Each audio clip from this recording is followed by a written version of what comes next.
우리 하나님 은혜가 우리 모든 성도들에게 함께하기를 바랍니다. 특별히 오늘 우리 어버이 주일, 우리 모든 가정에 우리 자녀를 둔 우리 어버이들이 또 하나님 앞에서 큰 복을 받게 되기를 바랍니다. 우리가 이제 올해 이 하나님 사랑으로 사역하라 하는 주제로 이 신명기 모세의 설교를 듣고 있는데, 이 모세의 설교에서 하나님의 일을 하는 사역자가 하나님과 어떤 관계가 있는가 하는 것, 이 모세의 그 두 번째 설교에서 제일 첫 번째 강조하는 것이 바로 십계명이었습니다. 그래서 지난 시간에는 그 십계명의 1계명부터 4계명까지 예수님이 말씀하신 크고 첫째 되는 계명, 이걸 어떻게 지켜야 되느냐. 그래서 크고 첫째 되는 계명은 하나님을 사랑하는 것인데, 하나님을 사랑할 때 마음을 다하고 목숨을 다하고 뜻을 다하여 사랑하라. 그것이 크고 첫째 되는 계명을 지키는 것이다. 그렇게 말씀하셨고, 그 다음에 주님 말씀하신 것이 둘째는 그와 같으니 이웃을 내 몸같이 사랑하라. 그래서 이 모든 이 하나님이 주신 이 언약의 계명이라고 하는 것은 하나님과 하나님의 백성들, 하나님의 일을 하는 사람들 사이에 서로 약속입니다. 약속이, 하나님과 우리는 약속이 있는 사람이 되어야 되는데, 이 약속의 내용이 뭔지를 모르고 그냥 약속 있다 말만 해가지고는 아무 의미가 없습니다. 그래서 하나님과 우리 사이에 있는 약속이라고 하는 것이 바로 십계명입니다. 그걸 가장 예수님께서 쉽게 표현하는 것은 크고 첫째 되는 계명, 또 둘째는 그와 같으니, 예수님 그렇게 말씀을 하셨습니다. 그래서 오늘은 이제 둘째는 그와 같으니 하는 그 부분, 십계명 중에서 제5계명부터 제10계명까지 6개의 계명이 오늘 읽은 본문의 말씀입니다. 그래서 오늘 이제 우리는 이 이웃 사랑, 그래서 이 사역자의 이웃 사랑이 무엇인가 하는 이 부분을 함께 생각을 하고자 합니다. 왜냐하면 우리는 하나님과의 언약에 있는 사람들이기 때문에 하나님과 말로는 그렇게 합시다 약속은 해놓고 언약의 내용이 뭔지 잊어버리고 살고 있으면 하나님의 백성다운 삶을 살아갈 수가 없습니다. 우리는 이 십계명의 말씀이 그냥 옛날에 있던 성경에 벌써 우리 지금 이 시대로부터 3,500년 전에 나타난 그 말씀이니까 별 우리하고 상관없다고 생각하면 그럼 하나님과 상관없는 사람이 되는 것이고, 지금도 살아계신 하나님과 관계 있는 그런 믿음의 삶을 산다면 이 십계명의 말씀이 지금 우리의 삶에서 그대로 적용이 되어져야 됩니다. 그래서 이 예수를 믿는 사람들조차도 이 십계명의 말씀에 대해서 아예 책에만 있는 십계명을 가진 사람이 있습니다. 평소에는 전혀 상관없다가 성경책에 있는 십계명 물어보면 대답은 할 수 있고, 또 어떤 사람은 십계명의 말씀을 생각으로는 하고 있지만 삶으로 드러내지 못하는 사람들도 꽤 있고, 그리고 진짜 하나님의 언약의 백성은 삶에서 십계명이 실천되어지는 사람입니다. 여러분은 삶에서 십계명이 실천되어지고 있다고 믿으십니까? 아멘 안 하시겠습니까? 삶으로 십계명이 실천되어지고 있습니까? 그렇게 되기를 바랍니다. 그래서 두 번째 크고 첫째 되는 계명, 그리고 둘째는 그와 같으니 그랬는데, 이 둘째는 그와 같으니 하는 하나님과의 언약의 이제 두 번째 계명을 한번 생각을 해보면, 이제 이것도 우리가 크게 또 세 가지로 나눌 수 있어요. 제일 첫 번째가 내 부모를 공경하라. 오늘 특별히 어버이 주일인데 내 부모를 공경하라 하는 이 말씀. 그 다음에 살인하지 말라, 간음하지 말라, 도둑질하지 말라 하는 이 세 가지 계명. 그 다음에 이제 제9계명, 제10계명은 내 이웃에 대하여, 이웃이라는 단어를 쓰시면서 하나님이 주신 말씀, 이 세 가지가 있습니다. 그 중에 오늘 우리 첫 번째 부모에 대한 계명, 내 하나님 여호와께서 내가 명령한 대로 내 부모를 공경하라. 부모 공경이라고 하는 것은 기독교가 아닌 다른 종교에서도 많이 얘기를 합니다. 불교나 유교나 다 모두가 효를 실천하고 잘해야 된다, 부모 잘 섬겨야 된다, 그 얘기 잘 하지요. 그게 틀린 얘기가 아닙니다. 그런데 이 부모 공경이라고 하는 이 계명이 어떤 의미를 가지고 있는데, 어떤 가치를 가지고 있는가를 잘 이해를 해야 됩니다. 다시 말해서 제5계명 부모를 공경할 줄 모른다, 이 계명을 실천할 줄 모른다는 얘기는 하나님과의 언약의 관계를 잊어버렸다는 얘기예요. 하나님하고 별 상관없는 삶을 산다는 얘기입니다. 착한 일 많이 했냐, 오늘도 효를 좀 행했냐 안 했나, 부모와 나 사이의 관계, 그 둘 사이의 관계가 아니라, 그건 당연한 보이는 관계이긴 하지만 보이지 아니하는 하나님과 나 사이의 언약의 관계가 분명하게 이루어지는 것, 그것이 이제 눈으로 드러나는 것이 바로 부모를 공경하는 생활입니다. 이 부모 공경하라 하는 얘기는 카베드라고 하는 단어는 아주 무겁다 하는 그런 단어예요. 부모를 공경한다는 얘기는 부모를 무겁게 여길 수 있어야 돼요. 부모의 말 한마디, 부모의 그 존재 그 자체를 아주 가볍게 여기지 말고 무겁게 여길 수 있어야 됩니다. 부모를 잘 섬긴다는 게 다른 거 없어요. 그의 말을 아주 무겁게 여기고 말 한마디를 그냥 대수롭지 않게 그냥 아주 가볍게 여기고 그냥 농담처럼 지나가 버리면 그는 부모를 가볍게 여기는 겁니다. 여러분은 부모를 무겁게 여기십니까? 이미 다 나이 드신 분들 이미 부모는 다 돌아가셨겠지만 지난 과거를 한번 우리가 돌아보면서 나는 과연 내 부모를 진짜 부모를 무겁게 여겼는가? 그의 말 한마디, 그의 삶 자체를 진짜 가치 있고 무겁게 여기고 그래서 그 말 한마디면 그냥 내가 어떻게 하든지 그 말을 지켜보려고 애를 쓰고 이게 바로 공경한다 하는 그런 의미입니다. 여러분 우리가 이 부모를 공경한다는 것은 그의 삶 자체를 아주 무겁게 여겨야 돼요. 그리고 이 부모 공경이라고 하는 것은 그리하면 내 하나님 여호와가 내게 준 땅에서 내 생명이 길고 복을 누리리라. 이 십계명의 말씀 중에서 약속을 하는 계명은 바로 이 5번째 부모 계명밖에 없어요. 이 부모를 잘 섬기고 공경하면 내 하나님 여호와가 내게 준 땅에서 하나님이 준 땅으로 들어가는 거예요. 그리고 그 땅에서 생명이 길고 오래도록 그 땅의 모든 것을 누리게 되고 복을 누리게 될 것이라고 분명히 약속합니다. 부모를 섬기는 것에 대해서는 분명한 약속까지도 있습니다. 사람들은 복을 받으려고 애를 많이 쓰지요. 오래 살아보려고 또 애를 쓰고 장수하려고 몸에 좋은 거 어떻게 하든지 잘 먹고 건강 유지하고 조금만 몸이 아프면 병원에 와들락날락 하면서 어떻게 하든지 건강하고 오래 살려고 애를 쓰는데 성경에 건강하고 오래 사는 방법을 다 하나 가르쳐 주셨어요. 그게 뭡니까? 부모를 공경하라. 그리하면 내가 내게 준 땅에서 생명이 길고 오래도록 생명이 길고 복을 누리게 될 것이다. 하나님은 분명히 그렇게 언약의 말씀에 복을 약속까지도 해주신 거예요. 이것이 바로 부모를 섬기는 그런 계명입니다. 예수님이 이 땅에 오셔서 하나님 아버지를 아는 예수님이잖아요. 근데 어릴 때에 12살 때에 예루살렘 성전에 가서 이제 유월절 절기를 지키고 그 다음에 이제 집으로 돌아올 때에 어린 예수는 부모와 함께 내려오지 않고 그 율법 학사들하고 서로 막 토론을 하고 논쟁을 얘기를 하다가 그 다음에 뒤늦게 부모가 다시 가서 이제 아기 어린 예수를 이제 데리고 집으로 갔습니다. 그때에 예수님은 이미 하늘에 계신 아버지, 여긴 내 아버지 집이라고 하는 사실을 예수님 분명히 강조를 합니다. 예수님은 하늘의 아버지를 아시는 분이에요. 그렇지만 하늘의 아버지를 알지만 땅에 있는 부모에 대해서도 예수님은 그 할 일을 다 하시는 분이에요. 누가복음 2장 51절에 보면 예수께서 함께 내려가사 나사렛에 이르러 순종하여 받드시더라. 그 어머니는 이 모든 말을 마음에 두니라. 내 아버지는 하늘에 계신 아버지예요. 그렇지만 내가 육신을 입고 이 땅에 왔기 때문에 내가 당신들 부모를 잘 섬기겠습니다 하는 그 삶을 어린 예수가 보여주고 있습니다. 이 부모를 공경한다는 것은 하나님의 아들이 이 땅에 와서도 실천한 그런 계명이라는 사실, 우리가 이것을 기억을 해야 됩니다. 그래서 이 하나님과 언약이 있는 하나님의 사역자들에 있어서 이 하나님과의 언약 속에서 이웃사랑의 계명, 제일 첫 번째가 바로 부모를 공경할 줄 아는 사람이 되어야 된다는 것이고, 그 다음에 이제 두 번째가 뭔가 하지 말지니라 하는 거 세 가지. 살인하지 말지니라, 간음하지 말지니라, 도둑질하지 말지니라. 이건 보편적인 계명이에요. 이 하지 말라고 하는 살인, 간음, 도둑질이라고 하는 것은 이 죄는 무엇을 가져오느냐 하면 모든 관계를 파괴해요.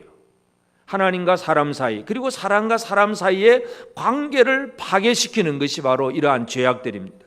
그래서 이 죄를 지으면 살인한다는 얘기는 이웃의 생명을 파괴하는 것이고, 간음한다는 얘기는 이웃의 정조를 파괴하는 것이고, 도둑질하는 것은 이웃의 재산을 파괴하는 것, 전부 파괴하는 겁니다. 그래서 살인, 간음, 도둑질이라고 하는 것은 자기 욕심을 위해서 다른 사람에게 해를 끼치고 그들과의 관계를 다 무너뜨리는 것, 이것이 바로 죄악의 모습입니다. 그래서 마귀는 어떻게 하든지 사람으로 하여금 죄를 짓게 만듭니다. 그래서 관계를 파괴해요. 사탄이 이 하와에게 죄를 짓게 하니까 결국은 하나님과 사람 사이의 관계가 파괴되고 사람과 사람 사이의 관계도 파괴되고 모든 관계가 파괴됩니다. 여러분, 우리가 요즘도 많이 듣는 뉴스가 뭐예요? 폭력적인 뉴스, 이혼, 이건 너무나 식상할 정도로 많고, 자녀들이 부모를 때리고 폭력을 하는데, 또 부모는 또 부모니까 그 자식을 고발도 못하고 그냥 끙끙 참아가는 그런 얘기들. 하여튼 이 가족 관계도 파괴되고 많은 문제 속에서 뭔가 무너지고 파괴되는 것이 이 땅에 가득한 모습이에요. 이게 바로 사탄이 주는 그 영향력으로 나타난 일들이에요. 그래서 이 땅에는 살인, 간음, 도둑질, 이게 얼마나 많은지 모릅니다. 이게 지금 우리가 늘 듣고 있는 그런 얘기들이에요. 근데 하나님은 언약의 말씀을 주심으로 이런 관계가 파괴되지 않고 이 하나님의 백성들이 서로 진짜 좋은 관계를 정상적으로 잘 유지하게 되기를 바라고 있습니다. 그래서 살인하지 말지니라, 간음하지 말지니라, 도둑질하지 말지니라, 바로 그 말씀을 주셔서요. 이 보편적인 이러한 계명들, 이것은 하나님과 사람, 또 하나님의 사람과 사람 사이의 관계, 모든 관계를 깨뜨리지 않기를 원하셨고, 그 다음에 이제 제9계명과 제10계명, 이때에는 내 이웃에 대하여 거짓 증거하지 말지니라, 내 이웃의 아내를 탐내지 말지니라. 이 마지막 두 가지 계명에서는 하나님이 이웃이라고 하는 단어를 사용을 하십니다. 이웃이라고 하는 것. 사람들은 이웃에 대해서 아주 무관심하고 별 대수롭지 않게 여길 때가 많습니다. 이 현대의 많은 개인주의자들, 이웃과는 전혀 상관이 없고 이웃에 대해서 전혀 배려할 줄 모르고 생각할 줄 모르는 거. 그래서 요즘 흔히 또 심심찮게 그렇게 나타나는 사건이 뭐예요? 그냥 자동차 운전하다가 끼어들었다, 기분 나쁘다. 기분 나쁘니까 또 앞에 막 앞질러 가서 딱 급정거 해버리면 뛰어 사고 나고. 기분 나쁘니까 하여튼 이웃과 함께 하는 삶을 몰라. 다른 사람의 입장을 배려하고 다른 사람, 연약한 사람들을 생각할 줄 아는, 이웃을 생각할 수 있어야 되는데 이웃을 생각할 줄 몰라요. 여러분은 이웃을 많이 생각하고 사십니까? 많이 생각하십니까? 이웃을 좀 생각할 줄 알아야 되잖아요. 이게 참 안 돼. 이 중에는 그런 분이 없겠지만은, 제가 우리 화요일 무료급식 때마다 자주 느끼는 것 중에 하나가, 밑에서 이제 불러가지고 엘리베이터 타고 딱 올라오잖아요. 제가 6층에서 이제 그냥 인사를 하거든요. 근데 그 엘리베이터에서 내려가지고 줄 서러 가는 데가 몇 발자국 안 되잖아요. 거기도 그냥 먼저 가려고 그냥 빨리 내려가지고 그러면 줄 지키라고 뒤에서 또 큰 소리 치고. 그 좀 천천히 가면 앞에 먹거나 뒤에 먹거나 그게 뭔 차이가 있어요? 배려할 줄은 몰라요. 배려하는 마음이 전혀 없어. 당신 먼저 가세요. 나 뒤에 따라갈게요. 이게 돼야 되는데 그냥 남이 어떻게 되든지 말지 나만 이 개인주의, 이웃을 다 잊어버린 사람들. 하나님의 말씀은 뭐냐면 이웃을 생각하게 하는 거예요. 이웃에 대해서 거짓 증거하지 말라. 거짓 증거하지 말라는 얘기는 이웃의 명예를 더럽히지 말라는 얘기예요. 이웃은 참 명예스러운 사람인데 거짓 증거함으로 그 이웃의 명예를 더럽히고, 그리고 이웃은 많은 걸 소유한 사람이에요. 아내도 있고 집이나 밭이나 남종이나 여종이나 소나 낙이나 그 모든 소유물을 가진 재산권, 소유권을 가진 사람인데 그거 탐내면 그 권리를 그냥 무너뜨리는 그런 모습이 돼요.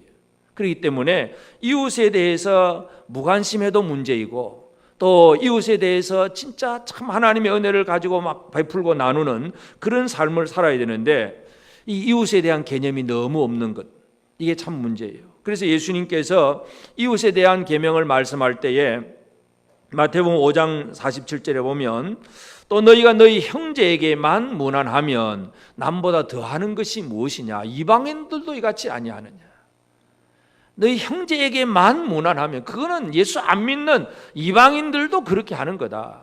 진짜 예수의 제자들은 그게 아니라 이 범위를, 이웃의 개념을 범위를 아주 폭넓게 나아가는 그런 모습들, 이웃을 생각할 줄 아는 우리가 되어져야 됩니다. 우리가 속으로 미워하는 마음, 또 아주 남을 향해서 비난하고 정죄하는 마음, 그런 마음이 가득 차 있으면 다른 사람의 그 어떤 입장이라든지 다른 사람의 어떤 그 권리라든지 이런 것들을 전혀 배려하지 아니하고 내 마음대로 삽니다. 그건 결국은 하나님의 뜻을 모르는 사람이에요. 그래서 십계명의 이 두 번째 큰 둘째 계명은 바로 이웃과의 관계를 얘기합니다. 그래서 첫째가, 그중에서 첫째가 부모를 공경하는 것, 그 다음에 이 이웃과의 관계를 파괴하는 살인, 간음, 도둑질, 이 죄를 짓지 아니하는 것, 그리고 이웃을 제대로 지켜주기 위해서 그에게 거짓 증거하지 아니하고 그에게 있는 것을 탐내지 아니하는 것, 이게 바로 지금 하나님께서 하나님의 사람들에게 주신 언약의 말씀들이에요. 이 말씀은 하나님과 우리 사이의 관계를 바로 맺는 그런 언약의 말씀이에요. 이건 지켜도 되고 안 지켜도 되고 그 얘기가 아니라, 이거 안 지키면 하나님과 상관없는 사람이다, 그 얘기예요. 여러분, 십계명을 다시 한번 묻습니다. 여러분의 삶 속에서 지금 지키고 있습니까? 대답 안 하시네요. 그럼 하나님과 관계없다는 얘기예요. 하나님 십계명의 말씀을 여러분의 삶 속에서 지켜가고 있습니까? 하나님과의 분명한 관계가 있다면 이 하나님과 언약의 말씀을 우리의 삶에서 지켜가는 거예요. 부모를 섬길 줄 알고 공경할 줄 알고 살인, 도둑, 간음, 도둑질 하지 않아서 다른 사람과의 관계를 잘 유지해가고 어떻게 하든지 이웃을 보존하고 배려해서 그의 명예라든지 그의 어떤 소유권을 그저 침해하지 아니하고 지켜보려고 애를 쓰는, 사랑하는 생활, 이것이 바로 하나님과 언약이 분명한 사람들의 얘기입니다. 그래서 이 십계명을 잘 지켜야 되는데, 이제 문제는 이 십계명을 지키는 데 있어서 유대인들, 예수님 당시 유대인들이 십계명을 지키는 것에 대해서 예수님은 뭐라고 말씀하시는지 잘 이해를 해야 됩니다. 왜냐하면 계명을 지킨다고 하면서도 문자적으로만 계명을 지키는 사람들이 너무나 많아요. 진짜 이 계명을 주신, 이 언약의 말씀을 주신 하나님의 의도대로, 하나님 뜻대로 이 언약의 말씀을 지키는 삶을 우리가 살아가야 됩니다. 그래서 예수님께서 이 둘째 계명을 어떻게 말씀하셨냐 하면 마태복음 22장 39절에 보면 둘째도 그와 같으니 내 이웃을 내 자신같이 사랑하라. 결국은 사랑이 아니면 이 계명을 지킬 수가 없어요. 내 자신같이, 내 몸처럼 이웃을 생각하는 이 생각이 바로 두 번째 계명을 지켜갈 수 있는 것이다. 주님 그렇게 말씀을 하셨어요. 그래서 사랑한다는 얘기는 제일 첫 번째가 뭐냐면 이웃에 대한 계명을 지킬 때에 우리의 마음, 이 마음과 생각의 문제가 제일 우선이라는 것을 강조합니다. 마태복음 5장 22절에 보면 나는 너에게 이르노니 형제에게 노하는 자마다 심판을 받게 되고 형제를 대하여 라가라 하는 자는 공회에 잡혀가게 되고 미련한 놈이라 하는 자는 지옥불에 들어가게 되리라. 이게 뭐냐, 그 앞에 부분이 뭐냐면 옛사람에게 말한 바, 이 유대인들은 살인하지 말라. 그러면 실제적으로 다른 사람을 죽이지 않으면 살인죄를 안 지은 것으로 생각을 합니다. 나는 안 죽였어, 괜찮아. 나는 저 사람 안 죽였다는 거예요. 그럼 괜찮다고 생각합니다. 근데 예수님은 뭐라고 얘기하냐면 그 형제에게 노하는 자, 그 형제가 뭔가 잘못하니까 막 화가 나는데 어떻게 그럴 수가 있어, 막 분노가 막 치밀어 올랐어. 그냥 신경질이 나고 막 이 분노가 치밀어 올랐어. 그리고 형제를 대해 라가랑 그 당시 욕 얘기예요. 막 저주하고 욕을 퍼붓는, 미련한 놈, 막 저주를 퍼붓는, 형제를 향하여서 살인을 때려 죽여서 살인을 죽여야 살인죄를 범하는 거냐. 유대인들은 그렇게만 생각을 하고 있는데 예수님은 제자들에게 그게 아니라 그런 형제를 향하여 이 분노하는 마음, 미움의 마음을 가지고 형제를 향하여 입술에서 말 한마디, 이 저주의 말, 욕하는 말, 이 한마디가 벌써 사람을 죽이는 것이다. 여러분, 살인죄를 지었습니까? 안 지었습니까? 솔직하게 살인죄를 지었어요? 안 지었어요? 지었습니까? 감옥 가야지요. 물론 이 땅에서는 그거 가지고는 감옥에 보내는 법은 없습니다. 그러나 지옥불에 들어가게 되리라고 주님은 분명하게 말씀을 합니다. 이게 말씀을 지킨다는 것, 계명을 지킨다는 것은 어떤 드러난 행위 이전에, 그 행동하기 이전의 마음의 문제, 간음하지 말지니라, 실제적인 어떤 간음의 행동 이전에 여자를 보고 음욕을 품고 쳐다보는 그 마음, 이 생각 속에서 나오는 그것이 벌써 죄를 범한 것이 됩니다. 이게 예수님이 가르쳐 주신 거예요. 그래서 이 이웃 사랑의 계명은 어떤 행위가 아니라 어떤 마음을 다하느냐, 이게 가장 중요해요. 그래서 이 살인하지 말지니라 하는 얘기는 내 마음을 다해서 이웃의 생명을 사랑해 주어야 돼요. 이웃의 생명을 사랑하고 이웃의 정조를 사랑하고 이웃의 어떤 재산을 사랑해 줄 때에 우리는 그런 죄를 짓지 않게 됩니다. 마음을 다해서. 이게 바로 예수님이 가르치신 방법이에요. 그래서 이 마음의 문제를 주님이 강조하셨고, 그리고 이제 이 이방인들처럼 한다면 자기가 사랑하는 자만 사랑하는 것, 그건 이방인들만 하는 거죠. 그래서 예수님은 이 계명을 말씀할 때 이 이웃이라고 하는 게 누구인가에 대해서 이웃의 개념을 아주 크게 만들어 놓으신 것이 바로 예수님입니다. 예수님은 이웃의 개념을 얼마만큼 확장을 시켰냐 하면 마태복음 5장 43절 44절 보면 또 내 이웃을 사랑하고 내 원수를 미워하라 하였다는 것을 너희가 들었으나 나는 너희에게 이르노니 너희 원수를 사랑하며 너희를 박해하는 자를 위하여 기도하라. 예수님은 이웃이라고 하는 개념을 어디까지 확장을 시켰냐 하면 원수를 사랑해라. 아멘입니까? 원수를 사랑할 수 있겠습니까? 아무도 아멘 안 하시네. 원수를 사랑하겠습니까? 원수 같은 놈을 사랑하겠습니까? 이 원수를 사랑하라. 이거는 예수님만이 하신 말씀이에요. 세상에 어떤 학자들 옛날 거룩한 석가나 공자나 아무리 훌륭한 사람이라 할지라도 원수를 사랑하는 이 말씀은 하지를 못해. 오직 예수님만이 가르쳐 주셨습니다.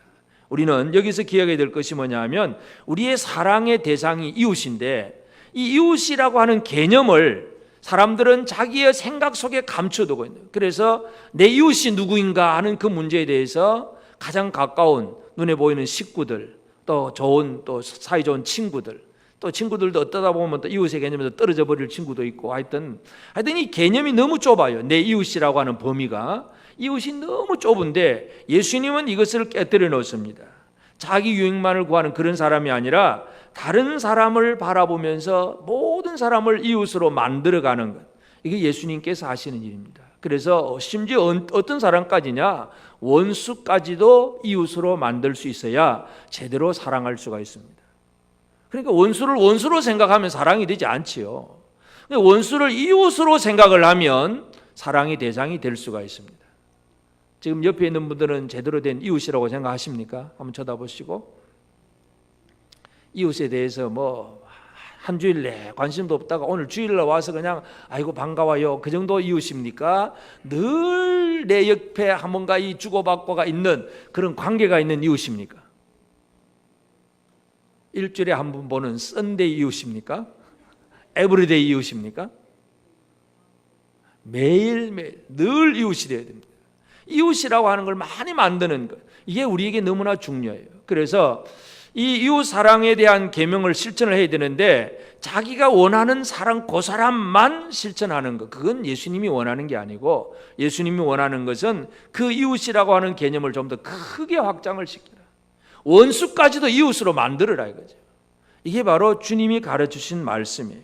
근데 그걸 어떻게 가능하냐? 이게 참 힘들잖아요. 원수를 어떻게 사랑할 수 있겠어요? 힘들어요. 참 쉽지 않습니다.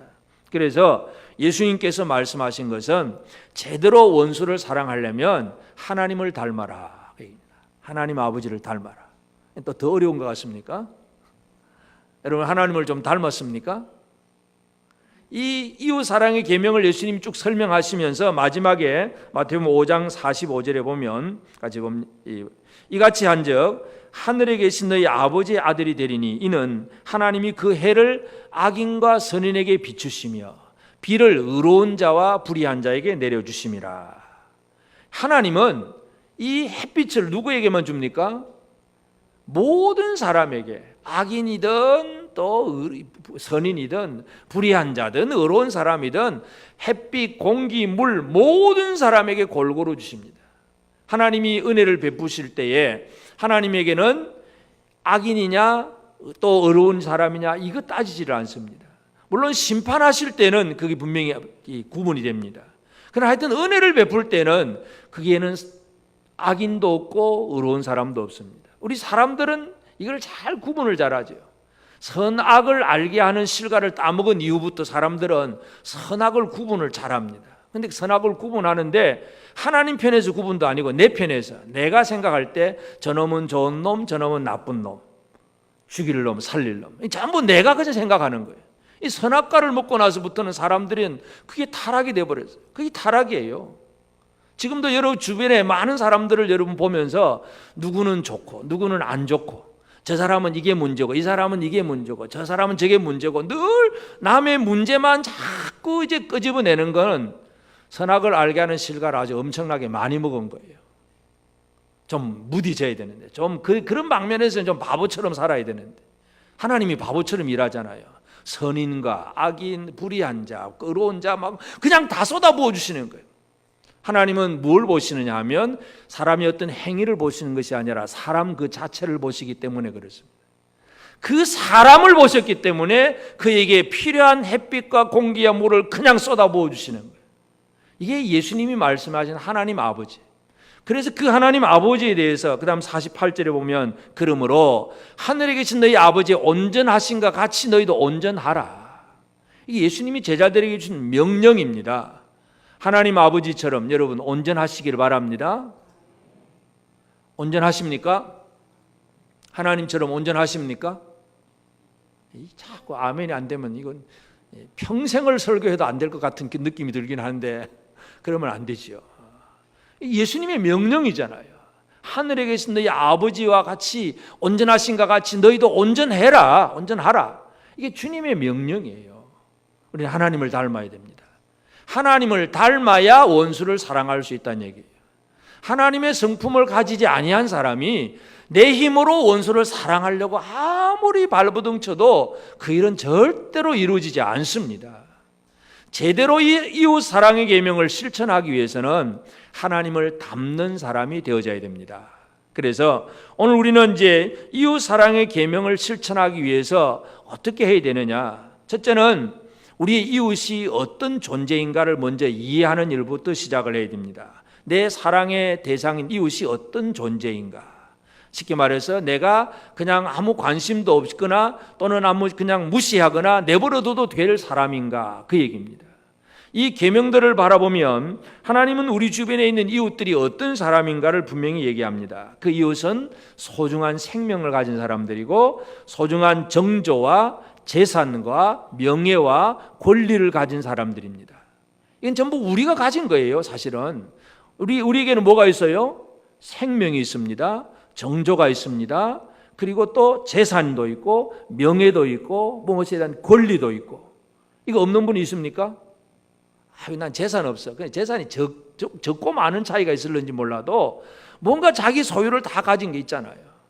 내가 이걸 가졌다는 얘기는 내 이웃도 그걸 똑같이 가졌다는 얘기를 이 계명 속에서 우리는 발견할 필요가 있습니다. 그래서 우리가 이 계명을 지킨다는 것은 결국은 그 이웃을 얼마나 사랑하느냐예요. 그러니까 이웃을 사랑한다는 얘기는 나는 네가 좋다 하는 감정의 개념이 아니라 이웃이 가지고 있는 생명을 사랑해서 그 생명을 지켜주려고 애를 쓰는 것, 이게 바로 사랑입니다. 이웃의 생명을 지켜주려고 애를 쓰십니까? 죽이고 싶도록 미운 마음이 막 솟아나지 않습니까? 죽일 놈, 미련한 놈, 뭔가 이 속에서 이게 나오면 벌써 그건 생명을 죽이는 일이에요. 지옥 가는 일입니다. 무슨 일이에요? 이 이웃의 생명, 그리고 이웃이 정조를 지켜갈 수 있도록 진짜 그 하나님이 짝지어 주신 남편과 아내 사이의 그 결혼 관계를 잘 이루어갈 수 있도록 그 정조를 결코 건드리지 않고 파괴하지 않고 그를 지켜주는, 그것도 이웃 사랑의 방법이에요. 이게 무너지니까 뭐 그냥 남편 따로 아내 따로 애인 따로 그냥 막 가정의 식구도 따로 밖에 나가면 또 노는 뭐 친구 또 따로 막 아무렇게나 살아간다는 얘기는 그 관계를 다 파괴하는 죄악이에요. 이게 가장 큰 문제예요.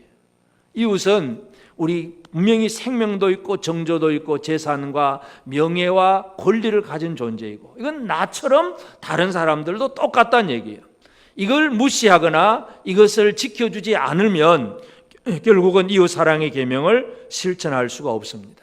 그래서 우리는 하나님이 약속하신 이웃 사랑의 계명을 잘 실천을 해야 되는데, 이제 이웃을 사랑하는 것, 그의 그 생명과 정조와 재산과 명예와 권리를 사랑해 주는 것, 이게 우리에게 필요한데, 이제 이웃의 대상을 좀 넓혀가는 것, 이것도 우리에게 이제 참 중요한 문제입니다. 이웃의 대상, 우리 사람이 태어나면 최초의 이웃은 누굴까요? 태어나자마자 최초의 이웃은 부모님이죠. 사랑하는 부모님, 나를 낳아준 부모님이 최초의 이웃이고, 그리고 식구들, 형제들, 식구들이에요.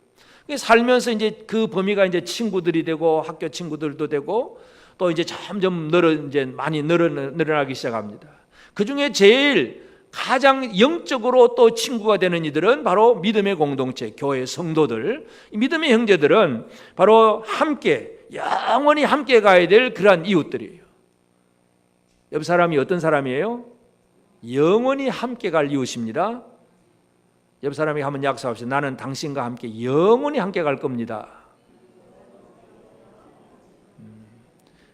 이 믿음의 형제들은 영원히 함께 갈 형제들, 땅에서 같이 믿다가 그 다음에 조금 하나님 앞에 부름받을 때 먼저 가고 뒤에 가고 순서는 있지만 가서 보면 또 다 만나는, 영원히 함께 가는 이웃이에요. 얼마나 귀한 존재인지 모릅니다. 그리고 믿음이 없는 이 주변의 모든 사람들, 이 불신자들, 이 우리 주변의 많은 불신자들은 하나님의 구원 사역을 이룰 대상입니다. 이웃을 만들어 가야 돼요. 이웃을. 이게 이제 우리가 해야 될 일이에요. 근데 어떤 사람들은 아예 거꾸로 처음부터 부모가 최초의 이웃인데도 불구하고 그 부모와의 관계를 소중하게 여기지 않는 사람들이 간혹 있습니다. 부모를 대수롭지 않게 생각하고 부모의 말 한마디를 그냥 귀찮게 여기고 그냥 아무렇지도 않게 생각해버리면 최초의 관계를 끊어버리는 거예요. 그래서 제일 기본적인 그 이웃과의 관계도 바로 되지 않은 상태에서 밖에 나가서만 잘하려고 애를 쓴다는 거, 그건 좀 문제가 있지요. 집안에서 부모의 말도 안 들으면서 밖에 나가서 무슨 말을 잘 듣겠어요. 가장 기본적인 부모와 가족은 최초의 이웃이고, 믿음의 형제는 영원히 함께 갈 이웃이고, 또 우리 주변의 눈에 보이는 아직 관계를 맺지 못한 이 사람들은 사역의 대상이에요. 그래서 예수님께 이 계명에 대해서 율법교사들이 질문을 할 때에 예수님이 이 십계명을 사랑으로 실천할 것에 대해서 말씀을 했고, 그때 또 율법교사가 질문합니다. 그 이웃을 사랑하라. 그럼 내 이웃이 누굽니까? 율법교사가 이웃에 대해서 질문을 할 때에 예수님이 말씀하신 그 비유 이야기, 선한 사마리아 사람 비유 이야기, 그 얘기를 합니다.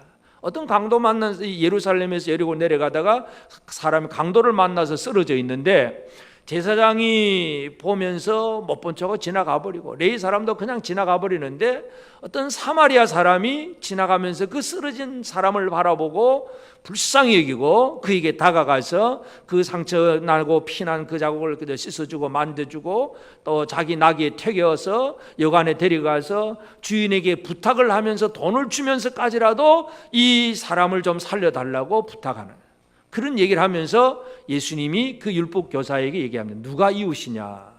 누가 이웃입니까? 이 제사장과 레위 사람들의, 그 당시 제사장 레위 사람들의 입장에서는 사마리아 사람은 이건 이웃도 아니죠. 사람도 아니고 개처럼 취급하는데, 오히려 예수님은 그 사마리아 사람이 지금 강도 만나서 쓰러져 있는 이 사람을 어떻게 살렸느냐? 진짜 이웃은 누가 내 이웃이냐 하는 그 혈연지연 그 얘기가 아니라 이웃은 만들어지는 것이다, 그 얘기를 하고 있습니다. 이웃은 만들어지는 것입니다. 어떻게 만듭니까? 불쌍히 여기는 마음, 다가가는 행동, 그리고 돌봐주는 어떤 생활 행동, 실천, 이게 이웃을 만들어가는 거예요. 예수님께서 분명히 강조하는 것이 그것입니다. 누가복음 10장 33절 34절 보면 어떤 사마리아 사람은 여행하는 중 거기 이르러 그를 보고 불쌍히 여겨 가까이 가서 기름과 포도주를 그 상처에 붓고 싸매고 자기 짐승에 태워 주막으로 데려가서 돌봐주니라. 이게 이웃을 만드는 일입니다. 오늘 우리가 이 이웃을 만드는 일을 해야 합니다. 왜냐하면 하나님이 그런 분이니까. 하나님이 이웃을 만드신 분이잖아요. 사람은 하나님에게서 떠나버린, 하나님 앞에 범죄하고 완전히 하나님에게서 멀리 떠난 사람인데, 하나님은 우리를 이웃으로 만들기 위해서 아들을 보내주셔서 아들이 이 땅에 와서 우리와 함께 해주시는 거예요. 하나님이 하신 구원 사역은 우리의 이웃이 되어주는 겁니다. 그 하나님과 우리가 언약의 관계라고 한다면 마땅히 우리도 그런 일들을 해나가야 합니다. 우리 주변에 이웃을 만들어야 될 대상들이 너무나 많습니다. 이것이 우리의 사역입니다. 그래서 이제 우리는 이 사역을 잘하기 위해서 이 하나님과 우리 사이에 서로 언약이 있는데, 언약은 둘 사이의 약속입니다. A라는 사람, B라는 사람이 서로 약속을 했으면 이 약속이라고 서로 약속한다고 할 때는 뭔가 좀 비슷하거나 뜻이 맞거나 어떤 목적이 똑같거나 뭔가 좀 같아야 약속이 지켜집니다. 이 사람은 이걸 좋아하고 저 사람은 저걸 좋아하면 이 약속을 말로는 해도 잘 지켜지질 않습니다. 제대로 그 약속의 내용을 지켜가려면 A와 B가 서로 좀 닮아야 됩니다. 하나님과 우리는 좀 닮아야 됩니다. 옆 사람 한번 쳐다보시다. 하나님 좀 닮았습니까? 하나님을 좀 닮았습니까? 사도 베드로가 베드로후서 1장 4절에 보면 이로써 그 보배롭고 지극히 큰 약속을 우리에게 주사 이 약속으로 말미암아 너희가 정욕 때문에 세상에서 썩어질 것을 피하여 신성한 성품에 참여하는 자가 되게 하려 하셨느니라. 신성한 성품, 하나님의 성품이에요. 신의 성품. 우리는 이 하나님의 성품에 참여한 자가 되어져야 됩니다.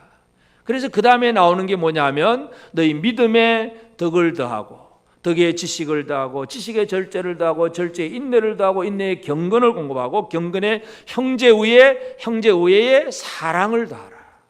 왜냐하면 이 하나님의 신성한 성품의 결론이 뭐냐면 사랑입니다.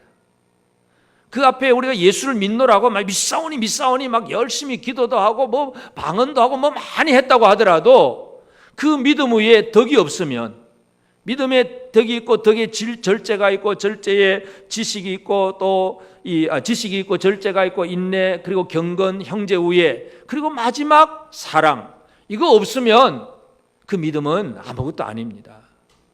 오늘 우리의 믿음은 사랑으로 완성됩니다. 이게 하나님 닮은 사람이에요? 다시 한번 쳐다봅시다. 옆 사람 하나님 좀 닮았다고 생각하십니까? 사랑이 보여야 돼. 사랑. 물론 그 사랑 단계 이전에 믿음 위에 지식과 절제와 인내와 경건 형제 우애 막 이런 것들이 다 보이면서 최종적으로 사랑이 보이면 야, 이건 신성한 성품, 신의 성품, 하나님의 성품이에요. 하나님 닮은 사람이라는 얘기예요. 우리가 하나님을 닮아야 하나님처럼 사랑할 수 있습니다. 이웃 사랑의 계명, 그중에 오늘 특별히 어버이 주일, 부모를 누가 어떻게 공경할 수 있느냐? 하나님을 닮아야 됩니다. 부모 공경이 잘 안 된다. 그건 내가 하나님을 못 닮았다는 얘기예요. 아직도 하나님을 제대로 닮지 못한 분들은 오늘 회개하시기를 바랍니다. 제대로 우리 하나님을 닮은 자로서 하나님이 사랑하신 그 대상을 향해서 제대로 사랑할 줄 아는 그런 사랑의 생활, 모든 이웃에 대해서 사랑하면서 가장 최초의 이웃인 부모를 사랑할 줄 알고, 그리고 그 사랑 이웃의 개념을 점점 넓혀 나가는 지혜로운 하나님의 사역자들, 저와 여러분 모두가 되어지기를 바랍니다. 아멘.